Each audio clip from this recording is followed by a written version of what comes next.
Welcome to Business of Being Black with Tammi Mack. I'm Dominique DePrima in for Tammi Mack. In a country where the conversation about race has brought a lot of talk about white privilege, there is now a new focus on something called Black privilege. Some folks think that's a thing. Especially in conservative circles, the term Black privilege has been getting a lot of play as a counterbalance to what they feel are overly emphasized conversations around white privilege. So is Black privilege really a thing? Let's talk about it. I'm so happy to bring in our incredible panel. Please welcome people expert, Dr. Sabrina. Hi. Washington University in St. Louis history professor, Dr. Douglas Flo. Thank you for having me again. We also have John Miller. He's a conservative journalist and a commentator. Great to be here. And author and relationship expert, Van Brown. Thank you for having me. What a great panel. We should get some very different kinds of insights. Let's do a quick round robin here. Does Black privilege exist in America? And you got to start conservative on this question, John Miller. Of course it exists. I mean, it's about time that Blacks need to get our act together. We've got the entire country basically bending over backwards for us, saying, what do you want? We'll do it for you. Just tell us. And instead, we're saying we're victimized, that we can't get it together. And we, especially after the George Floyd and the Black Lives Matter movement, you have companies that are firing white employees who aren't woke enough. You have employees that they are literally employing programs to get more diversity. There are scholarships out there. There are programs that are reaching out to Blacks and saying, we'll hire you. You don't even have to be as qualified. You don't even have to have the credentials.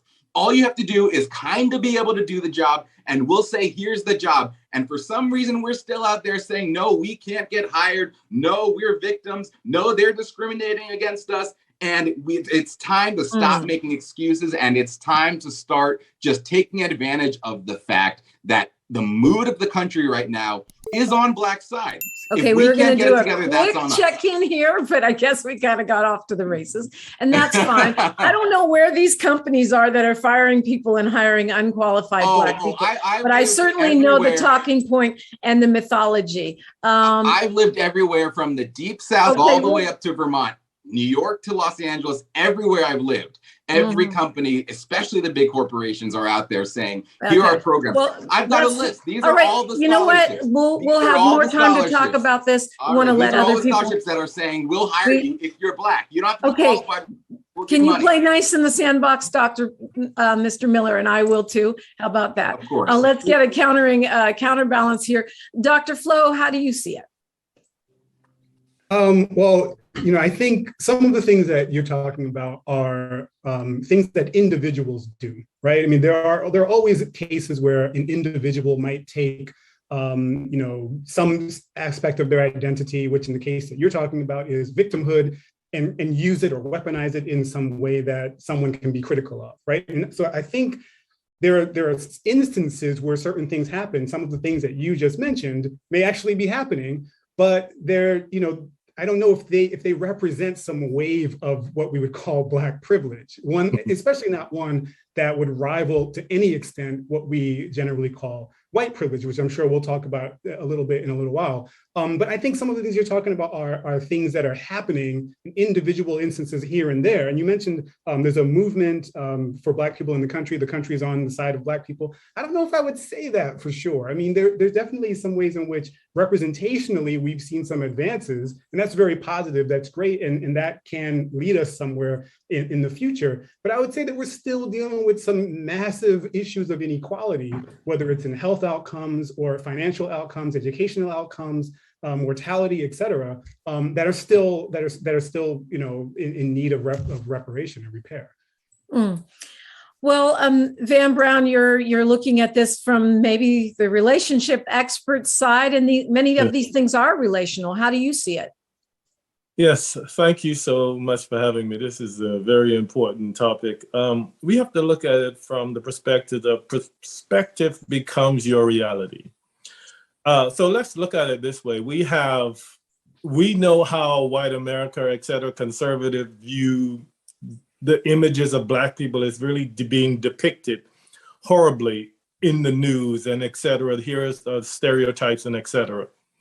But we fail to negate that whether the eyeballs are on you for a negative reason or a positive reason, you still are a walking billboard. Now, what you get to do with that billboard is on you. You still have a responsibility. I agree with what the gentleman said about victimization. There is a degree of victimization of self-perception and how we're victim. Because if I'm a victimized, it prevents me from moving forward and acquiring the things that I want. I have to be my greatest advocate. So my perception is going to be, yes, there is Black privilege. Every eyeball is on this dark skin color. So I don't need a billboard because I am the billboard. Now, what I decide to speak will determine the access and everything that I receive going forward. So I think we have a great opportunity. This is the time right now for the speakers to speak, for the teachers to teach, because the eyeballs are really on us, whether it's negative or positive. We get to determine if it's positive or negative. As long as you're not shut down by state laws against critical race theory or laws against hurting people's feelings, I guess that could work out pretty well. Dr. Sabrina, and we probably should have started with this, so we'll circle around to it. But first, Dr. Sabrina, weigh in. How do you see this? Is there such a thing as Black privilege? Is this another conservative talking point? Or is it even really like a straw man argument?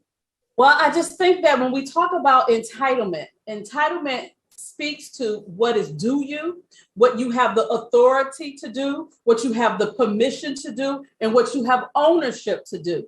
And so Caucasians have had historically the privilege and the right to be able to do whatever they wanted to do. Whereas as African Americans, Blacks, however you want to call us, we have not had that in the past. And so whether you consider it being a victim or it's your truth is your reality. And so because I am a dark-skinned woman who has a dark-skinned son, I had to teach him how to navigate the world in the dark skin. And that wasn't a privileged place. I told him once he started driving, you are going to be driving while Black. And driving while Black means you will, not you might, get pulled over. And so I had to teach my son the realities of navigating the streets and places where he lives and occupies.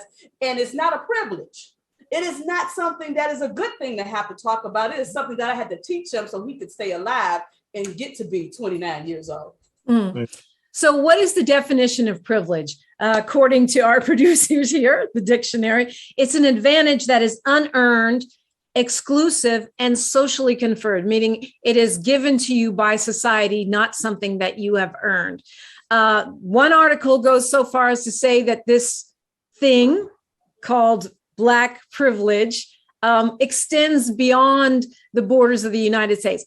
I would add that when you talk about Black privilege, everything that everyone's talked about for the most part so far has been towards the individual. But when we talk about privilege, we're talking about the impact of systemic racism. So if Black people are constantly denied loans, if Black people don't get the same benefit of the doubt from police officers, so they're more likely to be killed, those things are in the system. So it's not a privilege that's conferred by, one person to another, but by a society to a group of individuals. And I don't think we've really addressed that. So maybe we can look at that as we talk about whether or not so-called Black privilege extends beyond the borders of the United States of America.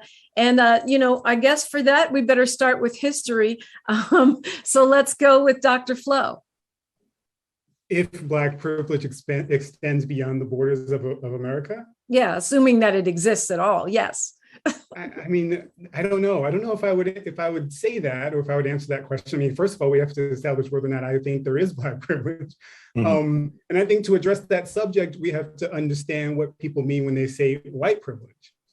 And white privilege is just the fact that white Americans have racially and theoretically had the opportunity to take advantage of the things that the country provides, the freedoms that the country provides, as part of their experience of the country since the founding of the country, which is simply not the case for people of color and definitely not for African Americans. And this is not to say that white people don't also face hardships. White people have faced hardships that deal with class and gender and all different types of spatial and financial inequalities. But the term white privilege, which may or may not be the best term, and I actually think that there might be some better way to describe it, is meant to recognize the comparative differences in the experience of groups in America according to race. Privilege is a comparative term, or it's one person can have privilege in comparison to another person. So some people consider programs like affirmative action or conversations that privilege or prioritize a history of racial inequality to be Black privilege. And you could call those things Black privilege if you wanted to, but I don't believe that they are. I think that instead they're more about trying to create balance where there has not been balance historically. I'm sure John Miller and others have a lot to say about what Dr. Flo just said, and we will touch on that when we continue Business of Being Black. I'm Dominique DePrima in for Tammi Mack on Fox Soul TV. Welcome back to Business of Being Black with Tammi Mack. I'm Dominique DePrima in for Tammi Mack, and we are talking about Black privilege. Does it exist? Is it a real life thing? And the conversation is already quite lively. We started talking about whether it goes beyond the borders of the United States, this thing called Black privilege, which some of us are very skeptical is even a thing. And I wanted to make sure that the whole panel got to weigh in. So let's go right to you, John Miller, conservative commentator and journalist. Yeah, well, we were talking about the individual and you kind of extended it more to the group. And I'd ask, when mobs of Black people go and burn down cities after George Floyd's death with basically no repercussions, they were basically able to just completely raze Minneapolis to the ground, go into stores, take whatever they wanted from those stores and absolutely just get away with it, versus a bunch of Trump supporters who went into the Capitol, a lot of whom were peaceful. There were obviously some who were not, and are rotting behind bars right now. Who in that case would you say has the privilege? Is it the Blacks who were basically able to commit crimes and set up cities on fire? Or was it the people who were able to go into the Capitol and then now they're basically been sitting in prisons for months? Yeah, I think if that was fact-based, it would be right. I mean, the fact is quite a few African-American protesters did do serious jail time, and most of them were peaceful. We did find out that many of them were agitators and they were not mostly peaceful. And you also brought up the issue of police violence, and the fact that Blacks are being killed by police more than whites is simply factually inaccurate. Twice as many whites, and most of them were unarmed, were killed by police in 2021 than Blacks. Got it. But that's actually really a tricky of manipulation, because there are more white people in the country. So obviously more. But Black people commit far more crime. If you go by percentage of the population, Black people are killed at a much higher rate. That's simply not accurate. Okay, actually it is accurate, but let's allow the rest of the panel to weigh in. Beyond the borders of the United States, is there such a thing as Black privilege? And if you see that, how does it manifest, Van Brown? Yes, this is a very lively debate. Yes, I do think there is a privilege beyond the borders, because think about it. We've been known to be great in athletics, as musicians, as in all of those different genres. And so anytime there's an opportunity for athletics, whether you're in America or outside of America, they would automatically look at this skin to be better. And we have to understand what privilege is. It's simply an assumed conception of whether it's internally or socially. So we assume that this color is going to be better at jumping and basketball and et cetera because of naturally what we've seen visually. Is that a privilege or a stereotype? It's a privilege. Well, they're kind of like one and the same, because the privilege is an assumption held by a group of people that we kind of judge this category of people with. So a privilege means something that grants you access to something or gives you something. It's not just an assumption. I mean, Yeah, but Black with people. with that assumption, we are granted access into arenas, let's say athletic wise. We tend to go to school more on athletic scholarship than And you view that race. as In you terms view that of as being Black privilege. Okay. Yes, it's somewhat of a privilege, but is there equality in terms of white privilege versus Black privilege? No, but there are some certain privileges that we are assumed, and there's a society that agreed upon more than the other. Is it anywhere equal? No, it's not. That's why I always say that if I want something, I have to be my greatest advocate in order to get it. So I have to assume I have that privilege. Whatever it takes for me to empower me to get that thing, it has to be a self-ownership mastery. Well, that's Black excellence, not Black privilege. And we know there's plenty of that. Sabrina, jump in. Well, I just wanted to say, as we talk about beyond the borders, I remember in April of 2013, one of the richest women on the planet, Oprah, went into a store in Rome and was denied the opportunity to spend her own money. And she had the money because of the color of her skin. And so that is still an issue. And so as much as we like to gloss over, as much as we like to say, oh, we have money, oh, we have these rights, certain places that you walk up to still would not allow you the privilege to go in and have the opportunity to benefit from that thing because of the color of your skin. I keep saying it, I happen to navigate the world with all this pretty melanin. I like it. I think I'm absolutely stunningly gorgeous, but I've had derogatory things said to me, even this past weekend when I was at Martha's Vineyard, summering on the vineyard. That is a reality, and that is still not a privilege that we don't have as a group of people. So when we talk about Black privilege, how can Black privilege coexist with Black oppression and the widespread systemic racism? How can those coexist at the same place at the same time, Mr. Miller?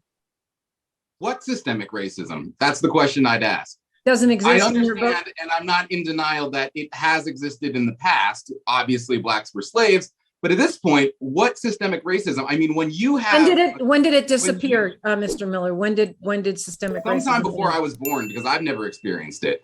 When you have people, for instance, a congresswoman who is as dumb as bricks, like Maxine Waters, who is able to rise through the ranks with all of the, and everyone. Excuse me, but Maxine Waters is the chair of the Financial Services Committee. Something I seriously doubt you could do, or any of us on this panel could do. It takes quite a serious intellect. That floors me how she did that. When you have a junior senator like Barack Obama, she does it every week.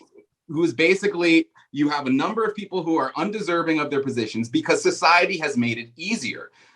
Someone had mentioned and brought up affirmative action. That is literally colleges saying we are going to lower the standards for Blacks. We are going to take actually down. That's not quite how it works. But let's get another. Let's get away in from someone else, Mr. Miller.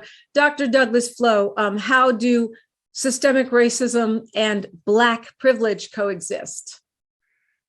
Yeah, so I'll just say first, I don't really think that it's appropriate to call Maxine Waters dumb as bricks, but that's another conversation. Yes, well, it's also incorrect. It's brilliant. Incorrect. So I think that I can understand some of the points that are being made, and I feel like if you were to arrive on planet Earth right now and see some of these things happening, it would be easy to see those things as overrepresentation of Black culture. But if you take the whole history into account, then I think some things become more clear. My parents were both born in 1954 into a world that outright and legally limited many aspects of their lives because of race. And this didn't even begin to change until the 1964 Civil Rights Act, when they were both 10 years old. And I was born 15 years later, right? And so you can't tell me that their lives, and therefore my life, all of our lives, were not affected by the fallout and the continued legacy of some of the things that were going on up until the end of what we think of as Jim Crow, and then continued into the war on drugs and continues into the present, where some of the inequalities still exist. And so we're not just talking about, it seems like slavery happened so long ago, no one alive owned slaves. That's true, right? It ended 157 years ago, but the legacy of something so enormous doesn't just simply evaporate overnight, and especially not in a country that did so much to hold on to that legacy all the way up until my parents were 10 years old. I understand some of the points that are being made, and you can see some of those things as being representative of over-representation of African Americans in certain fields or in certain places, in sports or, affirmative action. But we're still talking about a place that has not gotten over the legacy of slavery in a way that has created equal opportunity for everyone that we all, I hope, want. Right. Yeah, it seems like a long time ago, but how long ago can it be? I have a picture of my great-great-grandmother, Adelphia, who was born enslaved and actually was freed as a teenager. It's not that long ago. If I can have a picture sitting on my bureau of my enslaved ancestor. Let me jump in here. We'll jump in on the other side here. We are talking about the idea of Black privilege, and we've got it going on. It's the business of being Black with Tammi Mack on Fox Soul TV. And we are back. Business of Being Black with Tammi Mack. I'm Dominique DePrima, obviously. I'm in for Tammi Mack. We're talking about this idea, which has become very popularized in conservative circles, of Black privilege. Is it a thing? Does it even exist? And how can it coexist with systemic racism? That's where we were when we left off. And I know, John Miller, you wanted to jump in. I also want to make sure we get a chance to allow Van Brown to weigh in on this as well. Sure, I'll be quick. I just wanted to say, isn't it incredible that you can have a picture of your ancestor, Adelphia, and yet here you are on television. And here we are discussing this topic with the freedom that we do and the ability to say what we want as we do. And we have someone brought up Oprah, and Oprah is the success story. She might be the most powerful woman in America. I know these are exceptions to the rule, but isn't it incredible that we have these opportunities and that you still know that you can trace your lineage back to someone who was literally in chains? The idea but to me, that is Black excellence, Black resilience, not Black privilege. Yeah. But Mr. Brown, go ahead. I agree with you that it is Black excellence. It's thriving in spite of. But we have to acknowledge that because of the horror of slavery and Jim Crow, etc., it's not a lot, but there is a minority of white people who are in positions of power who overextend in order to make sure the playing field is even. It's not a lot, but there are some that are thriving, that are on our side, that are willing to say there was a serious injustice done here. And I'm going to do everything I can to make sure that we try our best to right a serious wrong. And so when I talk of, I guess it's a matter of perspective on what you think privilege is, because I truly do believe that it may not be the privilege that whites have, but there is a privilege. There's an innocence. There's like you said, the resiliency about it. So when people see us, they said, "Oh, this person is going to do excellent," simply because of they perceive this color. When it's demonstrated to be, they may not say it, but I'm telling you, they perceive this color to be one of excellence in the way we do things. So there is a privilege there. It may not be widely accepted and talked about like it should be, but when we step up to the plate, there is an assumption that, okay, we're going to pick this color because this color does well in more cases than not. Van Brown is betting on Black. Yes, I am. John Miller, you said something about, that police kill more white people than Black people, which is true if you look at the sheer numbers, but not at all if you look at the percentages. So I guess the question is, as a Black man in America, albeit a conservative, are you saying that us being killed in these numbers, all of the kinds of mistreatment, systemic racism and such, is outweighed by this perceived coddling or privilege that you perceive we have, that somehow we're more coddled and more treated than mistreated? Well, I mean, we could quibble on the numbers all day, but the numbers that I have, and I have numbers from the Washington Post, there's actually not great numbers, but the Guardian tried to put the numbers together. And the numbers that they came up with showed that just for 2016 alone, the number of unarmed blacks killed by the police was 266, unarmed whites was 574.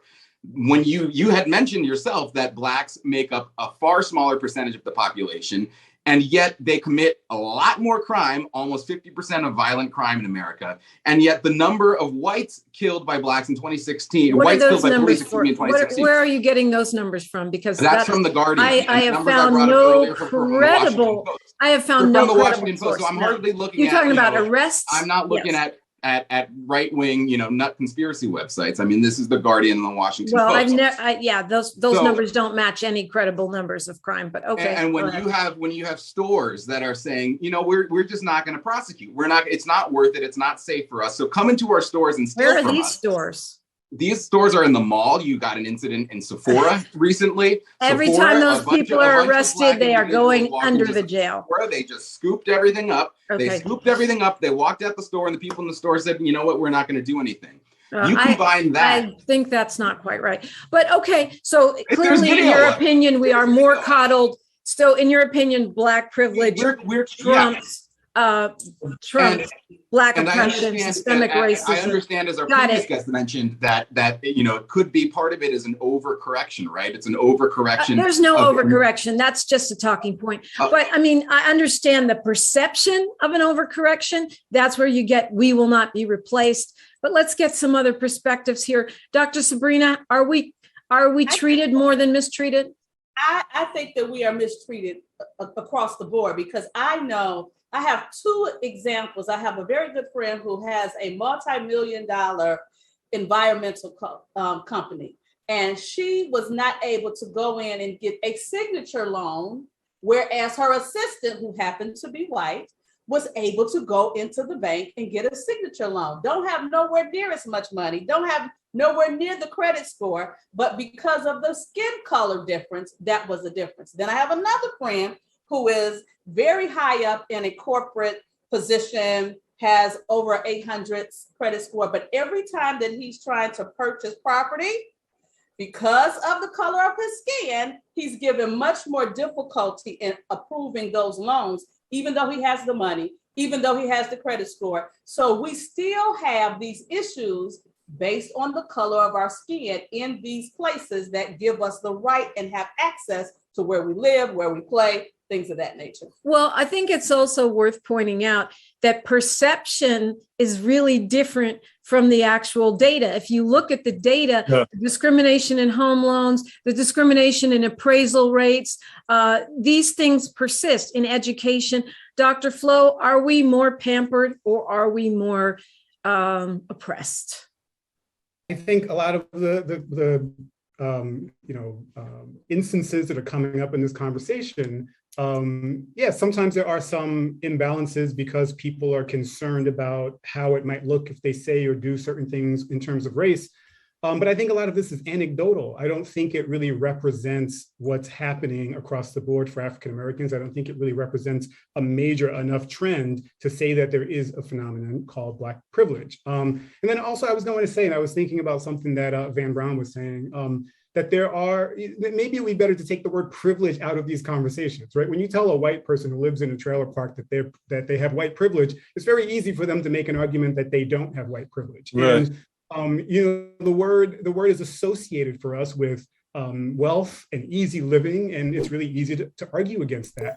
There are a lot of white people who would not say they are privileged, but who nevertheless are dealing with what I would say is probably the absence of Black disadvantage, right? The people that we're talking about who have Black privilege are still subject to Black disadvantage.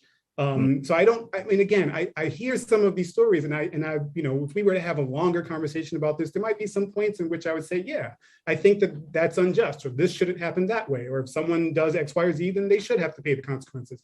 But does that represent Black privilege, or are those just anecdotes that that might kind of be useful in an argument, but not actually represent a trend? Right.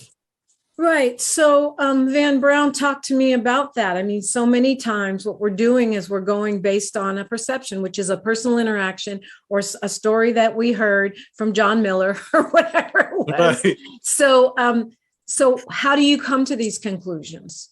It's totally correct, because we have to understand that someone is informing us. There is an inherent bias that we have. So we look for information that is going to soothe the things that we want to be right.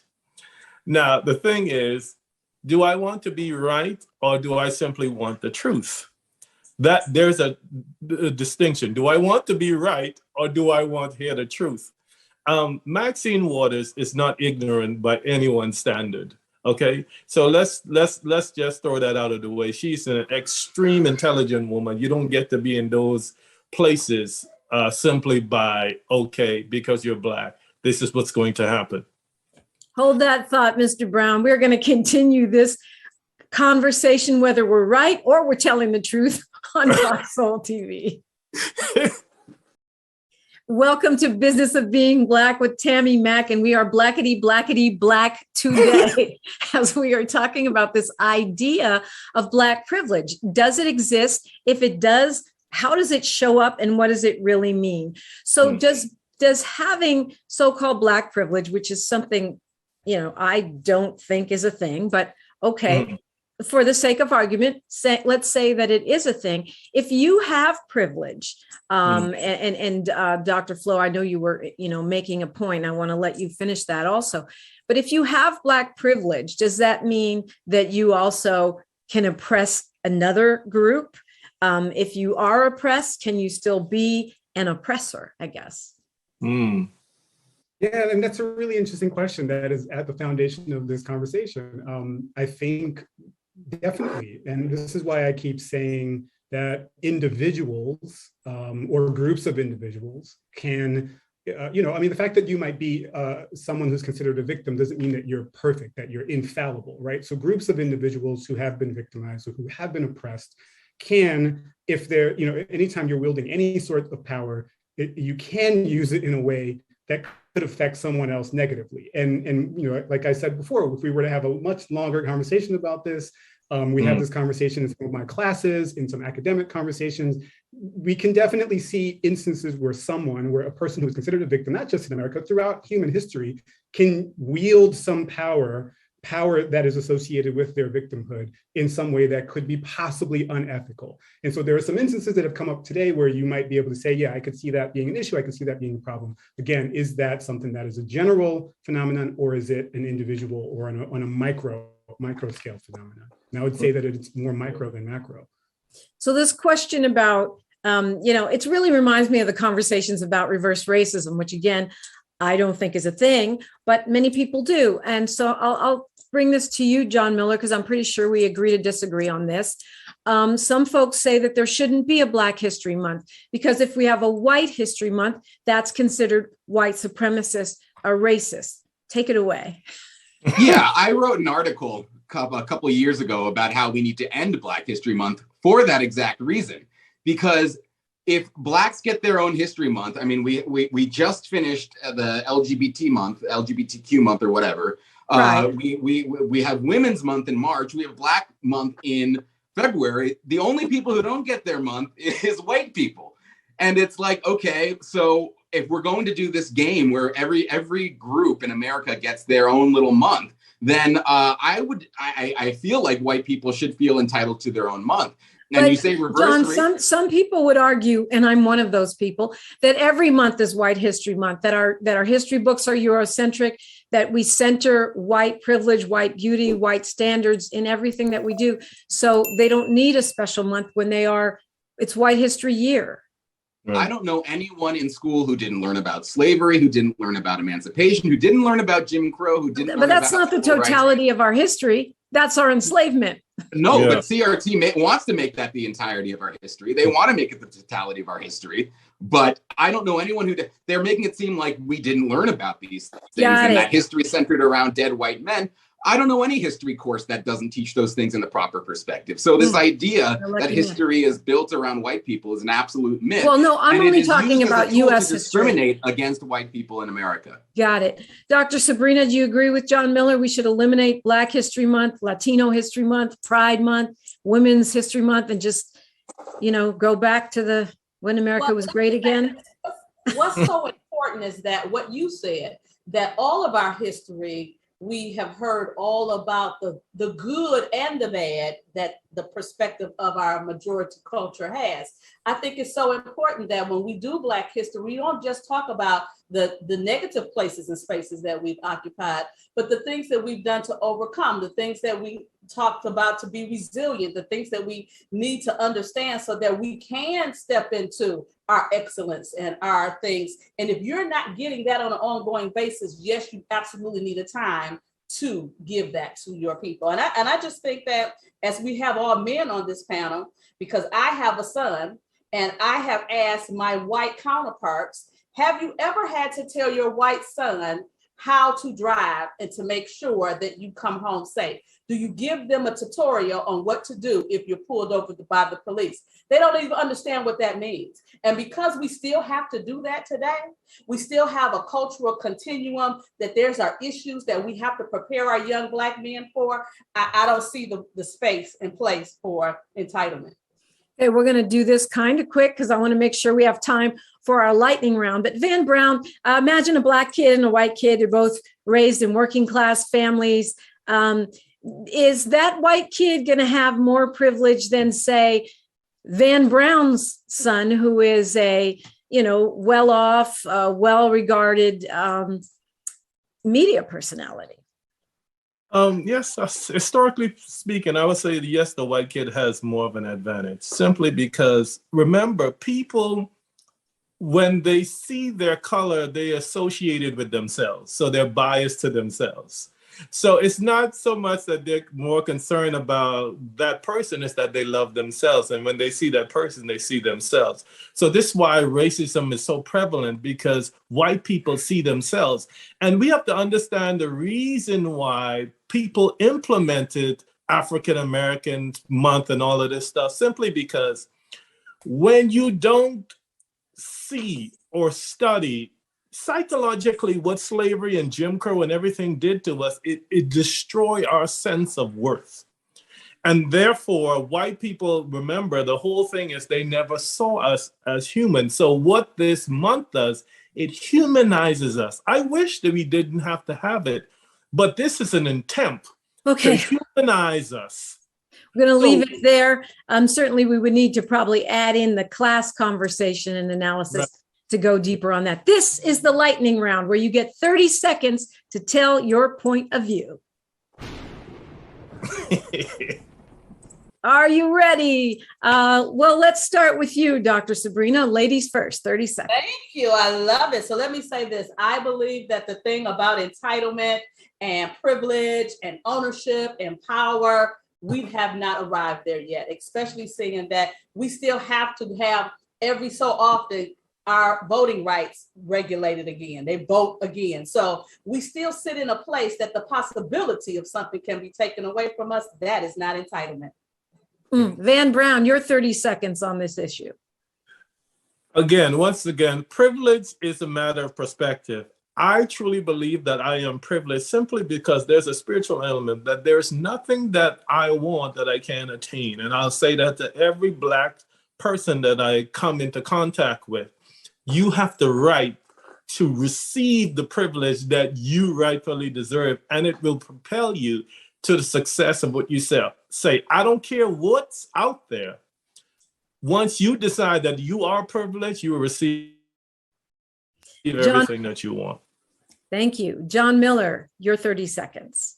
I would say we as a people, Black people, have grown so entitled. I'll probably get banned somewhere for saying that Maxine Waters is dumb. But that just shows you the position of privilege that we're in, where you can't even call a politician who is of color not intelligent, which is what people call politicians all the time, simply because we feel entitled to never be insulted, to never have anyone say anything bad about us. And I think that kind of illustrates our position of privilege. Instead, we should take advantage of the moment and actually exemplify and show our quote unquote excellence. Otherwise, we're going to be in the position where people are going to think, okay, we gave them their shot and they blew it. And at this point, every Black person who is not in a position that is exceeding is their own fault.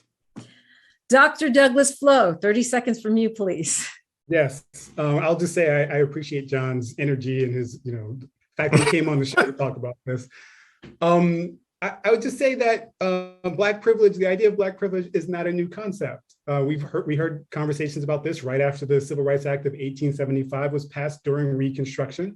There were a lot of Southern whites who felt like some of the laws that were set up to help free Black people who just came out of slavery to set up their lives and live with some measure of equality, some of those laws were seen as Black privilege.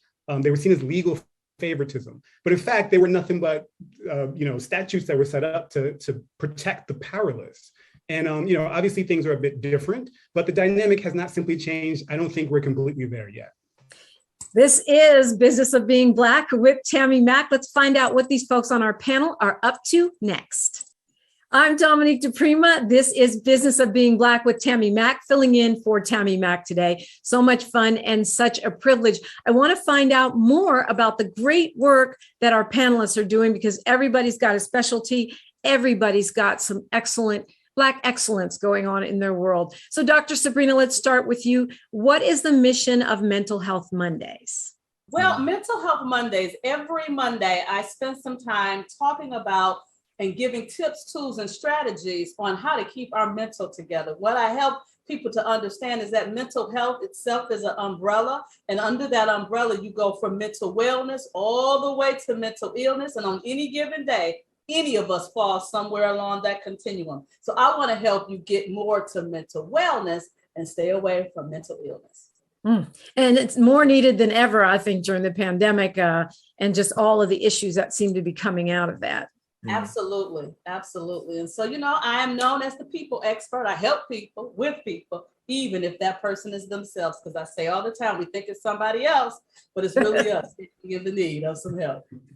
John Miller, tell us how to keep up with your work and all the various projects you're working on. Sure. So I've got a few projects in the works that I can't quite announce yet. Right now, we've got elections coming up. So I'm working with people in the media and in politics on making sure that the GOP can do its best at that moment. And in terms of following me and my own work, I was banned from Twitter. So best place right now is probably Instagram, which is official John Miller. That's John, Jon, official John Miller at Instagram. And I'm on a number of other alternative platforms, but that's probably the best place to find me. I've also got a YouTube channel, youtube.com/John Miller, spelled the same way.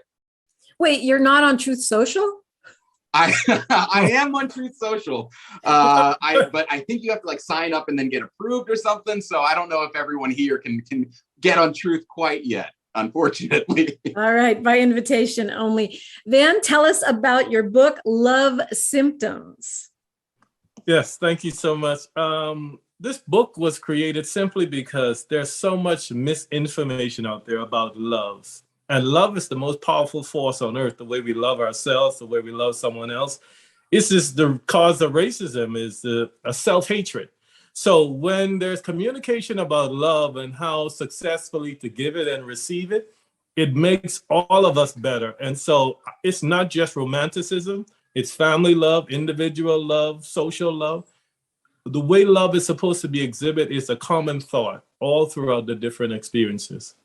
I feel like that, not just pandemic, but just the polarization in our society, in our world right now, it may sound oversimplistic, but returning to this concept of centering love is super helpful at this moment. Yes. I mean, the lives of, I counsel families, I even go into corporations and in their human resources, and I teach them how to have better relationships with their coworkers. So we've reduced love to just romanticism, husband and wife, boyfriend and girlfriend, but it's the way we treat everyone. And so vanbrown.com, I'm on all platforms, Instagram, Facebook, mrvanbrown.com.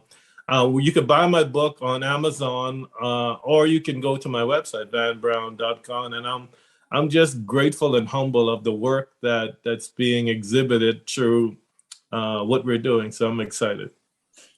Thank you. And Dr. Douglas Flo, talk about your book, Uncontrollable Blackness. What a title. Yes, I'll be quick. I write about African-American men and criminality in New York City. It's a book called Uncontrollable Blackness, out in 2020. It's available at Amazon. You can find me at Douglas Flo on Twitter. And I'm currently in the process of writing another book about those same men around the same period and when they went to prison, what their experiences were like in prison. And that should be out sometime in the next few years. Now, again, as an historian, do you feel yourself compelled to tell more and more stories, write more and more books as we see this sort of anti-historical wave and even the banning of books and such sweeping our country at the moment?